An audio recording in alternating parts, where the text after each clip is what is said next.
EcoCash inoda kuita kuti uite mari. Just downloading. Hapana any investment yaunoisa, hauna mari yaunoisa. Inoda kuti uite mari. Iwewe. Kwete inini chete. Iwewe. Now, the simple thing that you have to do is join a link, randai some comment section. Join a link, randai some comment section. Kana kuenda ku WhatsApp channel yedu. Woto join a link. Wakutotanga kutoita mari. Vangade kuziva kuti EcoCash super app inoshanda sei. Yakangoda kungofanana nezvese zvaunowana pa EcoCash app ndizvo zvizvi zvinana airtime, pay merchant, what. But inozoita zvakasiyana manje. Pana apa pakanzi explore apa.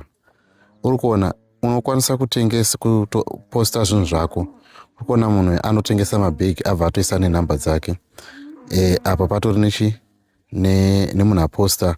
Munhu apostawo mapicture ake, anopostawo mavhesi, vanopostawo chi. I'm following back on anyone who likes this post. Vanhu varitopostawo vanhu vanoita zvekuslima. Zvese izvi zvinhu zvamunodi zvaunogona kuposta. Uri kuona apa EcoCash, let's go. Ndireka pava patotaurwa kunzi paunorefeya munhu munhu aunorefeya yeye anobva waona chi 50 cents. Wewe unokwanisa kutoona kuti ndianadi ajoina. Saka guys, let's join this EcoCash super app muchishandisa link iri mu bio, mu comment section pamwechete nepa WhatsApp channel yedu. Ungabvunze kuti unoita sei kana uri kuda kujoina, kuti kana kuti uchiitawo mari iwewe. Unoenda apa pakanzi profile. Wodzika nayo, woenda pakanzi referrals. Pane code inobuda iyo wobva wati chi invite kana kuti share. Paunoti share inobva yakupa option yekuti chi unokopa wakutotumira kuma contacts ako. Vanototumira kuma contacts ako, vanojoina shandisa link rako vakutoitawo mari. Imi shandisai code iyo irapo iyo kutoti mujoine app. Then imi moitawo mari istoitawo mari. The more people join using your link, your referral code, wakutoitawo mari. Saka vazhinji vari kutaurwa zvana kwanta MBL.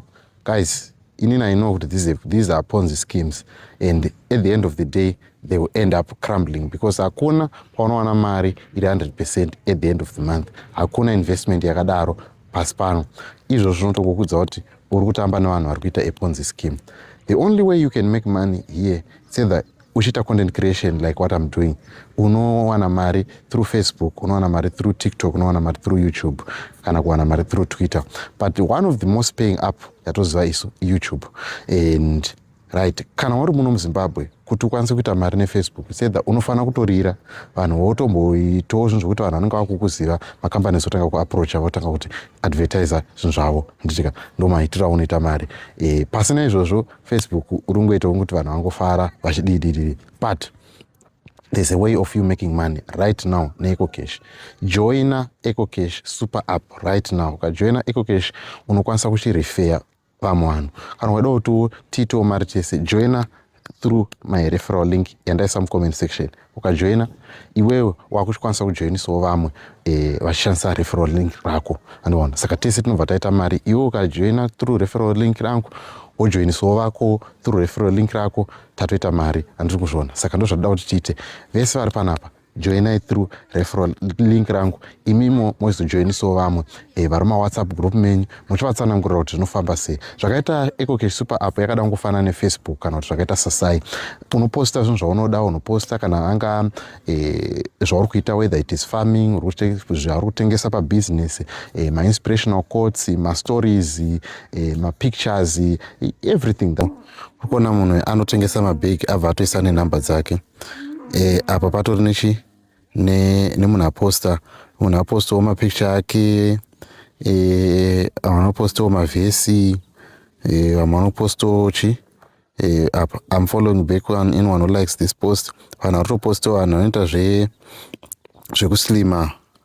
Zvese izvi zvinhu zvamunodi zvaunogona kuposta. Uri kuona apa EcoCash, let's go. Ndireka pava patotaurwa kunzi paunorefeya munhu munhu aunorefeya yeye anobva waona chi 50 cents.